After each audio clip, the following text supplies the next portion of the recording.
My name's Layla Singleton. I'm 35, born in 1978, and I was born and bred in Chesterfield in Derbyshire.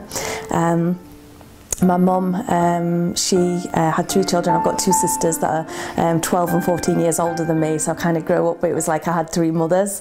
My mum was, she worked part-time on a market stall, but she was big into, you know, charity, and she used to run brownies and that sort of thing, so she spent a lot of time sort of helping others. And my dad was a plumber. So he worked, you know, quite long hours. We didn't see that much of him really.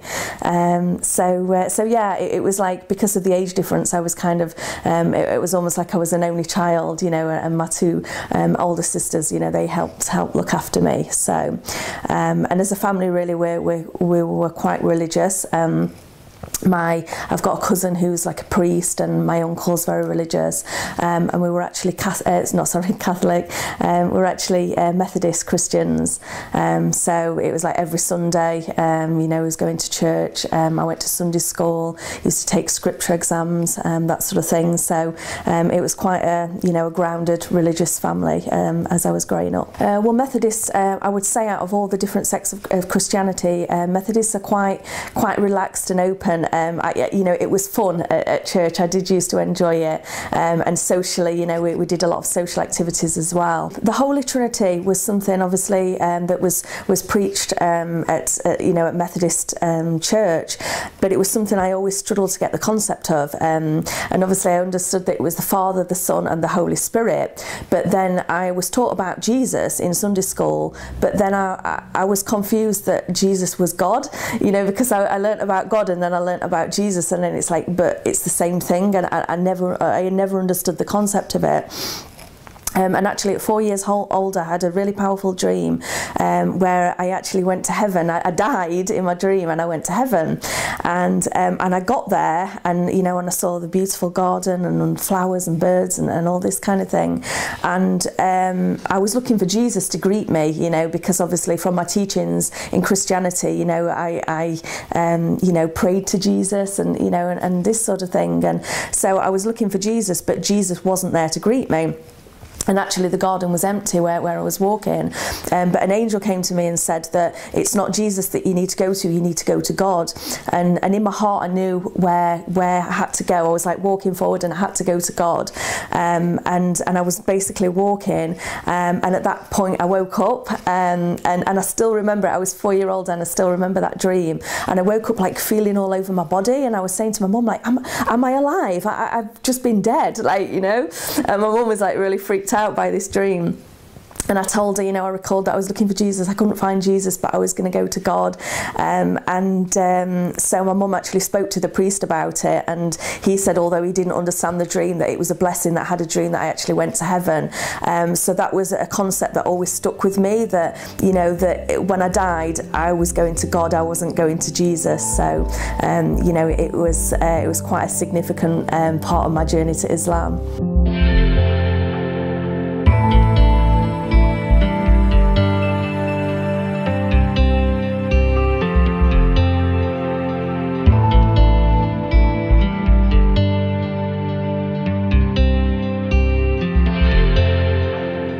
Before I reverted to Islam, I didn't really know that much about it. The only perception I had is from what I saw in the media. And obviously, it was quite negative. So I guess, you know, due to my own ignorance, my perception was quite negative about Islam. Like, I thought, you know, it was all about jihads and you know, all about violence and this sort of thing. And so it wasn't until I actually researched and, you know, looked into, you know, the fact that Islam was a religion of peace. And then when I began to meet other Muslims, when I took my Shahada, you know, I was really surprised at how peaceful and patient and calm, and you know, what good characteristics Muslims had. So I guess it was then that I realised that the perception I had all my life about Muslims was wrong. And I guess now, with me being a Reaver and me meeting, you know, other non-Muslims, you know, and I talk to them about exactly what Islam means and what my religion means to me, you know, and they're surprised. So I think the more people that talk about Islam in a positive way, you know, the better. Unfortunately, like I say, just from what you see in the media is not always the case of what Islam is about. out. Obviously, since taking my Shahada, I got to meet, lots of other Muslims, and they welcomed me with open arms. Like straight away, I felt like I was part of the community. They were really, really supportive with me. And in terms of my social life, alhamdulillah, it's been great because there's lots of social activities going on, inside the masjid and out, lots of community fundraisers and things like that. And it's just really nice to be part of a community where, the people are all like-minded. They're all good people with good morals, and it's really nice to be part of that community.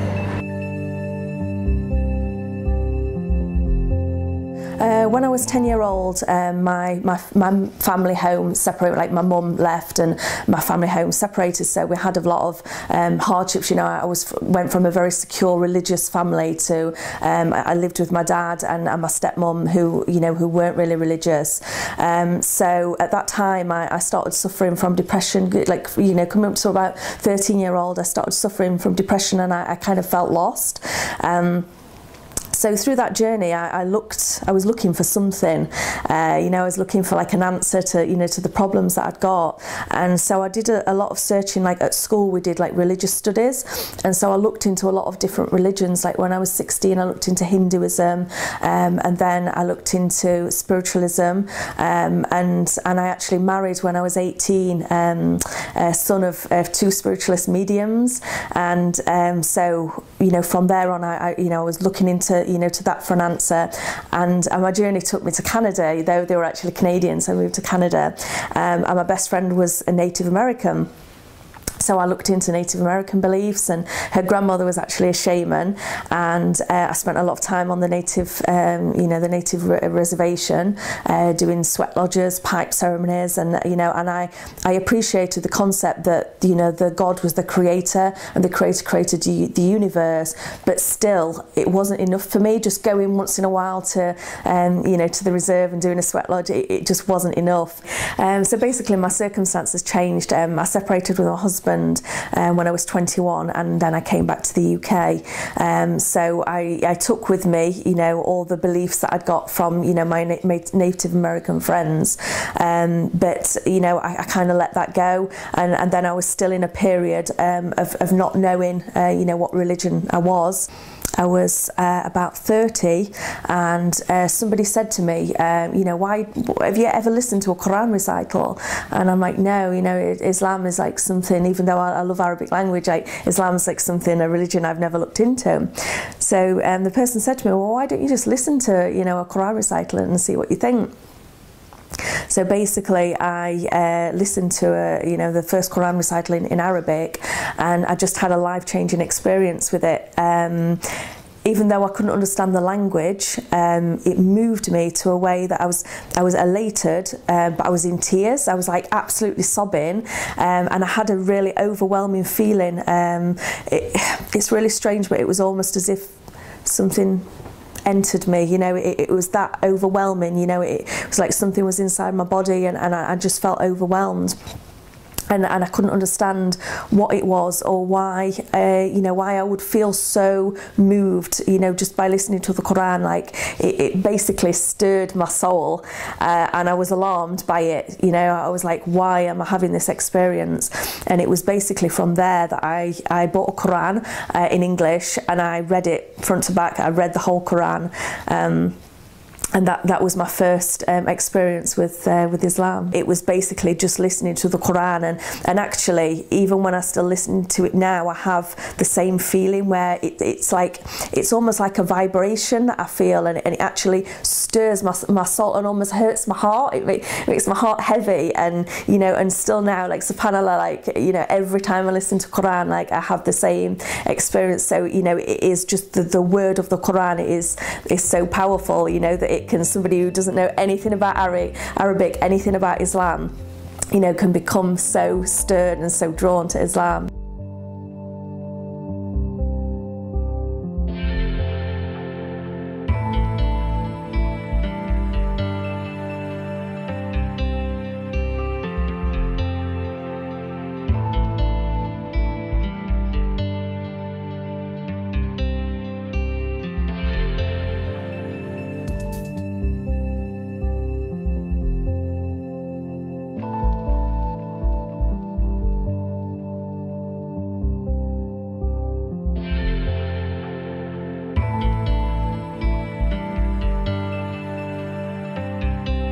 The day after, I got a copy of a Quran, an English copy, and I was just, okay, I really need to look into this religion. I've throughout my life, Islam has cropped up and I've dismissed it, and and basically through me being stirred by listening to Quran, I decided, right, I'm going to read it. So I basically just opened the first page and just started reading, Surah Al-Fatiha, and basically just read. I couldn't put it down. I just read and read the Quran.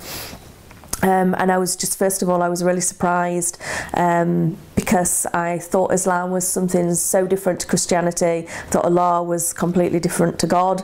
And then when I started reading Quran, I started reading about Prophet Isa, peace be upon him, Jesus, Moses, Angel Gabriel, and when I was a child, all the studies that I did, I was suddenly reading and I was shocked. I was like, oh, okay, I didn't realise Islam was it was about this, and obviously the concept of there being only one God worthy of worship, that was the thing to me that, was like, yeah, Islam is for me, because, throughout my life, I've never accepted that Jesus and God is the same. I loved Jesus, and then when I read that Jesus was, a prophet, a messenger of God, I could totally accept that. I wanted to become Muslim, and I sort of kind of tested the water a little bit with, some of my family members said, I have been reading Quran and I want to become Muslim. And obviously at the time it was post the 9/11, and basically the portrayal in the media was just the only thing you learnt about Muslims were, the terrorists and, and all this. So that there was a bit of fear within my family and with myself to a certain extent. And so I mentioned it to my family, and they were basically, no, don't do it. It will ruin your life if you become Muslim. Why would you want to do that? And at the time I thought, yeah, maybe I can't do it. So I became like a closet Muslim. I was listening to Quran in secret. And I actually ended up in a relationship with an atheist. And so religion was something in the relationship that was never discussed. So I used to, in the car, I'd listen to recitals of Quran, or, I had my Quran, hidden away. And it was something that was always there in the background. But, throughout my relationship, it was, if I mentioned anything about Islam, it was it was totally shunned upon. And it was really difficult because it was I couldn't be the person that I wanted to be. And fundamentally, in the relationship was flawed, because if you have different beliefs with somebody, how can you be a life partner with that person? It just didn't work. So my depression throughout that relationship, it got worse and worse, because I was basically trying to be somebody who I wasn't comfortable with being, and the fact that I wanted to be Muslim, but the people around me didn't want that for me. They thought it was a bad idea, and I was just fighting myself, for 5 years. It was something I wanted to do. And it wasn't until that relationship actually separated, and I had, it ended up being quite a violent relationship, and it was a horrific breakup, and it was a point where I should have just, shattered to pieces. And I picked up the Quran and I started reading Quran every day, listening to Quran recitals, and my friends actually commented, you're doing really well, you appear to be really strong, and and it was day by day listening to Quran, and literally gave me this strength to a point where I was on all these heavy antidepressants. I was like a zombie. I was falling asleep all the time, and and this sort of thing. And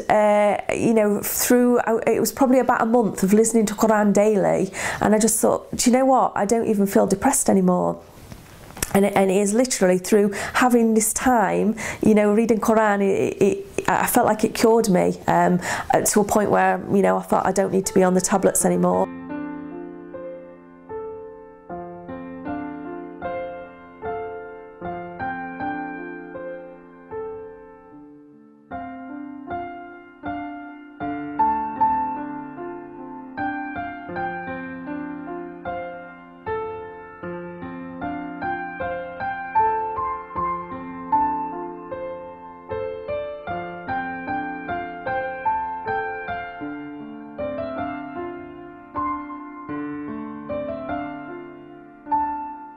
This is one of my snakes. I've actually got 2 snakes now. Is a ball python. But before Islam, I actually had a lot of reptiles. I had like over 50 reptiles, and I was, used to listen to heavy metal music, and very different from the person that I am now. Obviously, he's a reminder, I guess, of my life before Islam. But obviously, yeah, with my old life, there was a lot of sadness there, a lot of depression, and this sort of thing. Islam has given me an inner peace and given me a calm that I didn't have before. And obviously, with snakes, I find they are very calming. So, even though I'm Muslim, I'm still the same person that I was. I'm just a calmer, more grounded person.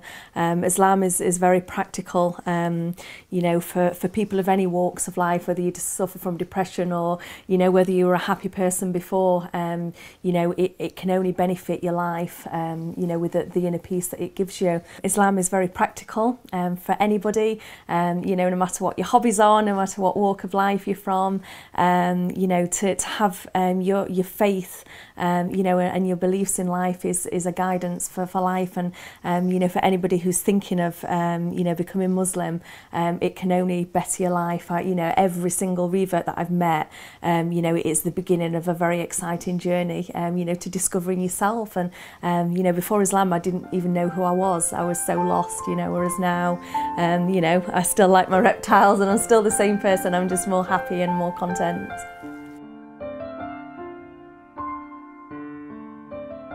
At the time when I realised that I wanted to accept Islam, I'd still got a lot of doubts, and the doubts were from, what I'd seen in the media, or I did it, I researched, and I looked into all things like, Islam oppresses women, you're forced to do this, they stone women, they do this, Sharia law, and I was so frightened, because I'm like, okay, well, I found my belief, I found something I really want to do, but I'm so terrified of Muslims still, And so it was basically through research, through talking to people, that I realised that actually Islam and Muslims are different. Islam is perfect, Muslims aren't, don't confuse the two.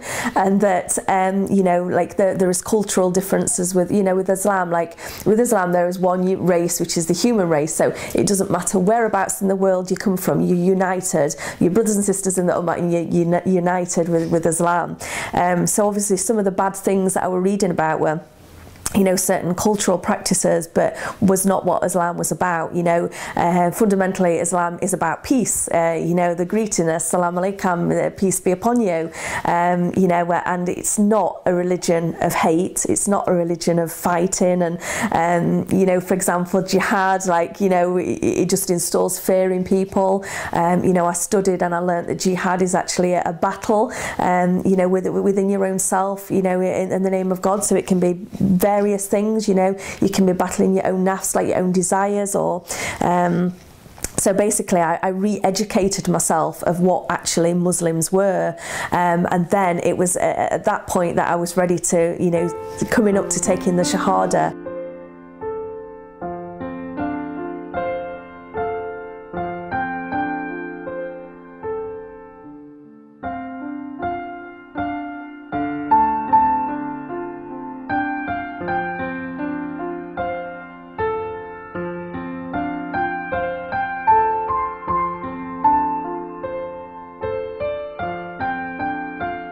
In the process where, I was started listening to Quran every day, and I realised that, I wanted to become a Muslim, and I started upping my research. I was just, watching YouTube and, all sorts of research on the internet. And then I actually came across, I looked at people's shahadas, because I heard about that's how you became Muslim, you took a shahada. So I'm like, okay, right. So I watched different shahadas, and there was just this one shahada in particular, where there was a sheikh with a British brother, who was actually a black brother, and he was taking his shahada.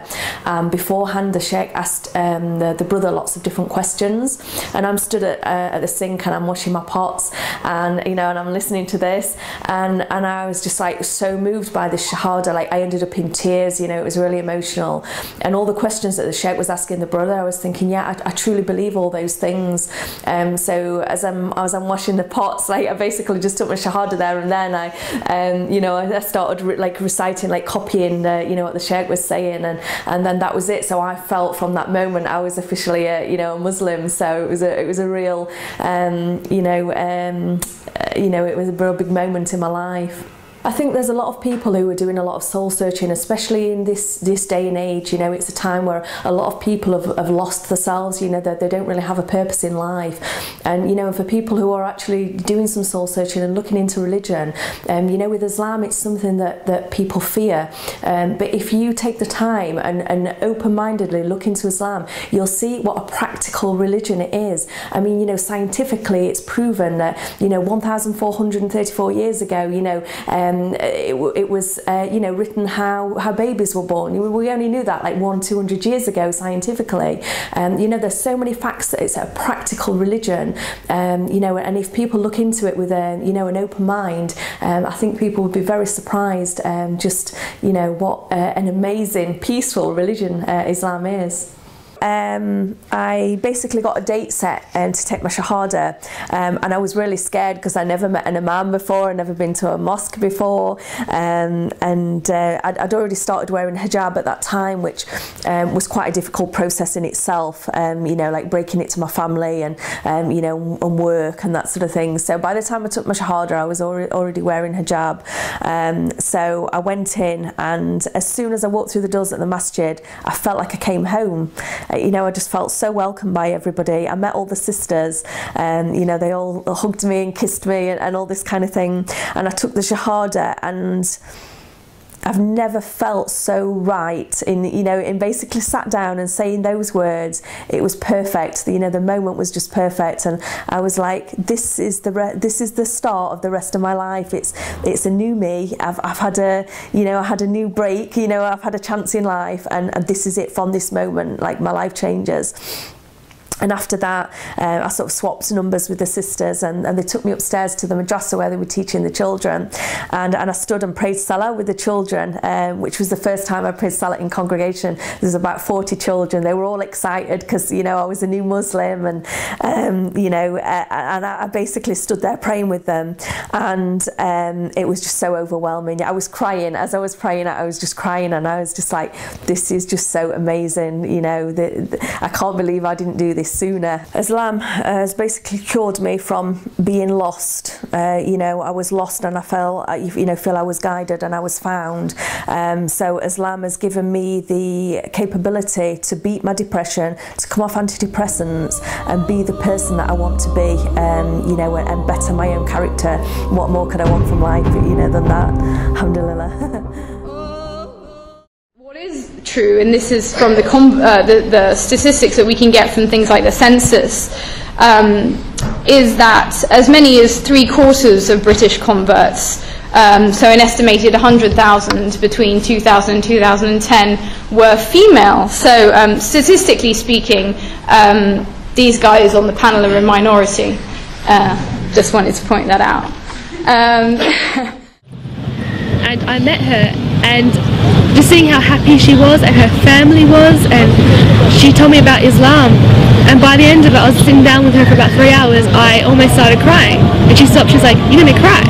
I'm like, no, I'm fine. But it's like I was looking for something my whole life, and meeting her is when I found it, and what I found was Islam. And so I embraced it. I took my Shahada on Eid this year and started wearing hijab every day and praying.